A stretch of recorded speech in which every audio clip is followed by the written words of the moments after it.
Well, hello, friends, and welcome to our first episode of the Agents of Change series presented by State Farm and SAG. As we celebrate National Distracted Driving Prevention Month, these segments are created to help parents coach their young drivers on their journey to safe driving. Distractions continue to be a leading cause of teen crashes, so we must all do our part to keep teens safe. We're thrilled to have an all-star panel with us today. Please join me in welcoming our panelists. First up, we've got Dondrell Swanson in Arizona. Also joining us from the Grand Canyon State is Deborah Miller. Please give a warm welcome to Juan Calix. And finally, we're pleased to have Dave Wood in Pennsylvania. Welcome, everyone. In this episode, we're talking about passengers and the unique challenges that those we put in the car with us can cause. I'd be curious to hear what you see as agents when it comes to distracted driving. Dondrell, let's start with you. Well, I think what's interesting is that sometimes any passenger can actually be a distraction that we also need to be mindful of. It can be a friend, family member, parent, anyone inside the car. So it's important that we're paying attention. They're not a distraction. And I mean, who of us have not seen someone driving next to us, weaving through lanes or something like that? And it's obvious that they're distracted. So we just need to be mindful of who's in the car and what their behavior is. Absolutely. And pets too. Pets can also be a distraction. Great point. What about you, Deborah? I think a huge distraction can be siblings or children.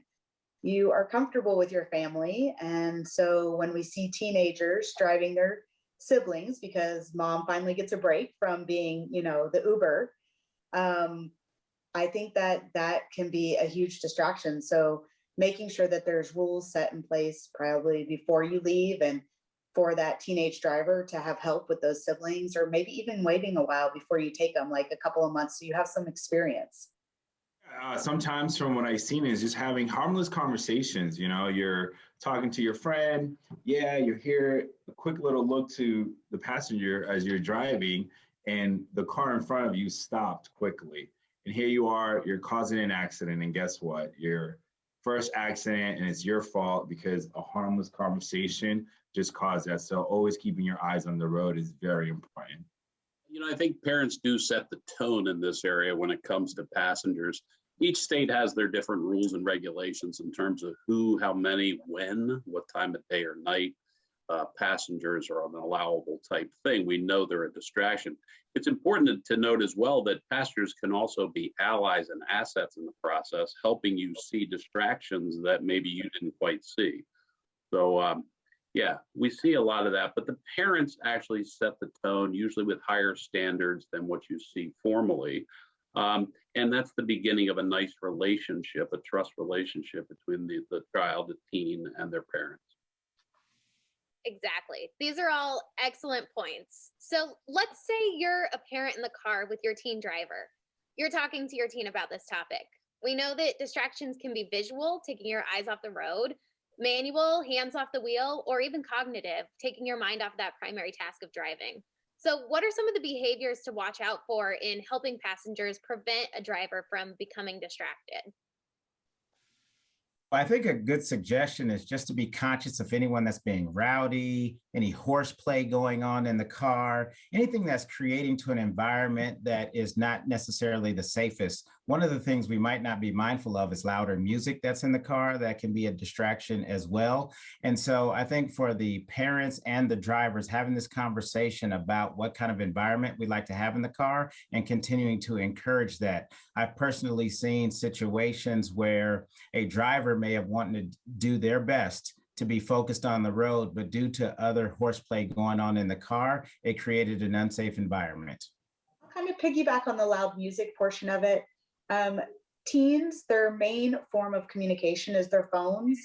And typically they'll have something like Spotify or Pandora. And so picking your playlist and starting your music prior to taking off is probably one of the bigger things, because even though you think it only takes a second to change the channel or to figure out what you want to listen to, and you're trying to keep your eyes on the road, but you keep looking down, or it only takes a second. And like I said, I had a claim where two teenagers were leaving the bowling alley, and it was a girlfriend and boyfriend, and the girlfriend was in the passenger seat and she was trying to pick the playlist, and he didn't like it so much, so he leaned over or looked over to change the music that she was putting on, and it took a second, but they hit a pedestrian in a parking lot. So they were going very slow, fortunately, and no one got hurt, but nonetheless they were both really afraid and scared, and so was the pedestrian also. So wanted to share a story. This past weekend, being spring break here, I live in Florida.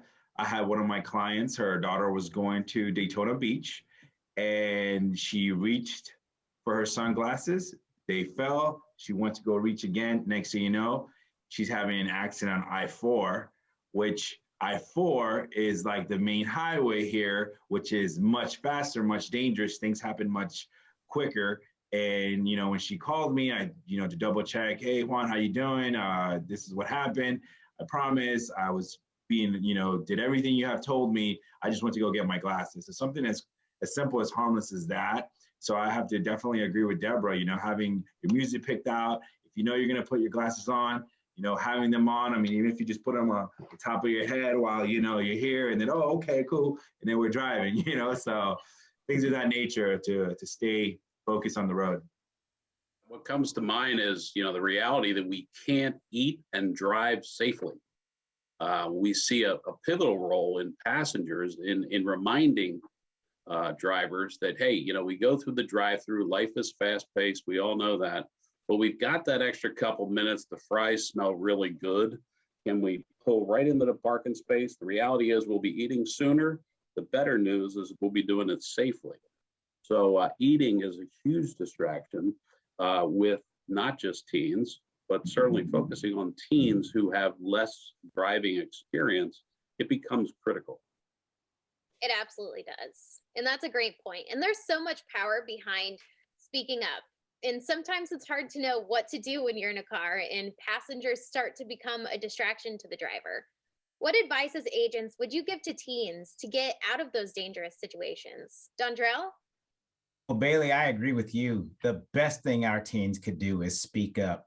Research from SAD continues to show that over 60% of our youthful drivers would change their driving behavior if a friend told them that their driving habits made them feel unsafe. So I would highly encourage that. And a bit of a personal note, this has been one of the challenges. Although 15 years in agency, one of the most significant situations I've had to deal with were two teens driving in a car, and one of them was being unruly and the driver did not speak up. And that distracted driving forced them into a situation where the car flipped over and the passenger died. To this day, the driver feels a lot of guilt about not having mentioned that. In addition to that, that driver had 17 surgeries, one of which forced him to take her rib and put it in her neck. Although young at the time, she'll never be able to turn her head like this again. She can only make partial turns. And it was just a challenging situation. And so we wish she had spoken up at that time to change the environment in her car. And I think it's important for all of our teen drivers to know that as the driver, you're the leader and you control the environment in your car. Wow, thank you for sharing that. Deborah, what input do you have?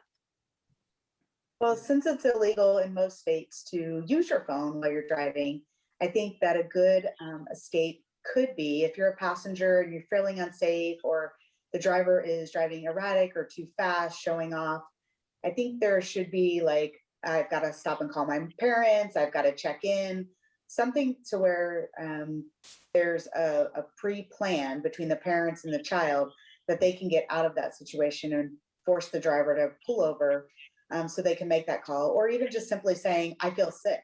Nobody wants vomit in their car. So most of the time kids will pull over, and that way it just gives it a pause, if nothing else, to say, hey, I don't feel well, drive slower, please be careful, something. Right. Juan, what about you?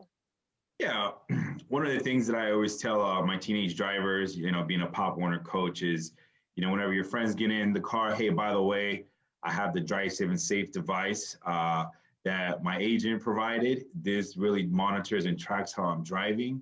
So aside from the discount, this also saves lives. So it's very good because, hey, if they're distracting you, you're not going to be able to focus. You're not going to be able to drive properly. So having things of that nature, don't use the Drive Savings device as a negative thing. It's actually a positive thing because you can reinforce that to your friends that you are being monitored. Or even if they're wanting to go to a different party or somewhere you're not supposed to, well, my mom's going to track me, so unfortunately I can't go. Back to the idea of parents and setting standards and importantly expectations. Sometimes some of these things we talk about could be better served formalized. And if people go to the SAD website, they have this beautiful contract for life that is amazing, simple, been around for decades, and really formalizes our agreement as teen and parent, which really helps in these situations. And we can develop little strategies. So for example, we could have a callback strategy that I pull over to the side of the road as a teen because I have to return my dad's phone call. Most people understand that, hey, that's your dad, you better call him back, kind of a thing. And I use that as a strategy to kind of de-escalate the noise that's going on in the car, and I don't quite feel 100% safe. So those strategies can be somewhat smooth for the teen. So there's strategies like that that make a whole lot of sense. Yeah, and that contract for life, that's an awesome tool as a parent to have in your toolkit for helping your teen driver be as safe as they can possibly be. And it works both ways. It holds the teen accountable and the parent accountable. As always, panelists, you've given us a lot to think about today. As we wrap up, I'd be curious, what's one piece of advice that you would give to teen drivers as they fight to stay distraction-free behind the wheel? Dondrell? I would share two things. One is as they fight to avoid any distractions, just to keep in mind that they're in control of the environment in their car.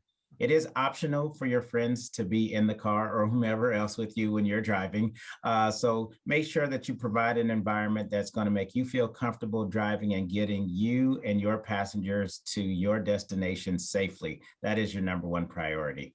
The second thing I would suggest, though, is that regardless of what's going on, whomever trusted you with the keys probably cares a lot about you and would love to have a discussion with you about what may have not been the best choice, as opposed to having discussions with others about wishing they had a conversation with you. So feel free to take the responsibility of pulling over, making a phone call, and having somebody come get you if they need to. Beautifully said. Deborah, what's a tip that you would like to share with us? I would share that you don't always have to be in a hurry to grow up. You've got the freedom of the car, and that's a big responsibility. And I would say that both in your speeding, slow down. You want to get there and you want to arrive alive. I know that was a saying from years ago, but it's still true. You still want to arrive alive. And then also don't be in such a hurry to grow up. And it's okay to have a graduated driver's license. I know that's becoming more popular in different states and the state law. So it's okay because they're just trying to give you more experience and more maturity behind the wheel so that you can make better decisions and limit your distractions so that you are safe and that you get to where you're going. Absolutely. And a lot of the reasoning behind teen crashes still being a leading cause of death for that age group is because of that inexperience. And so don't be afraid to start from step one and do all of those steps that are so necessary to become the best driver that you can possibly be as a teen. Juan, what about you? Yeah, no, definitely. One of the things that I see a lot with teens in my area is that they love to race. Just because you got your driver's license, that doesn't mean that you got your driver's license from NASCAR University, okay? Please don't speed. There's no reason to. I'm going to piggyback by what Deborah said. There's no reason to hurry, like leave early. That way you can get there safely. Because I see that too much, especially with males, that they're trying to race. They got their Mustangs versus their Charger. You don't need to do that. Just get to where you need to be safely. Absolutely. No need to put the pedal to the metal, right? Dave, how about you? I guess two pieces. One, to teens, the advice I would have is anticipate distracted driving. That which you control, which is in your vehicle and with your passengers, etc., but also anticipate the distractions in other cars. where you have no control but can anticipate the danger ahead should something happen. Because as we're saying here, driving is a matter of life and death. Now, the second piece of tip would go to the parents that would say something like, hey, walk the talk. The reality is your kids are watching when you least expect it. And so you need to model good behavior. 100% totally agree. Great tips all around, agents. I again want to thank our esteemed panel from State Farm and, of course, you, SAD Nation, our followers, for helping us share the rules of the road as we celebrate National Distracted Driving Prevention Month. That's all the time we have for now. Be safe every trip, every time.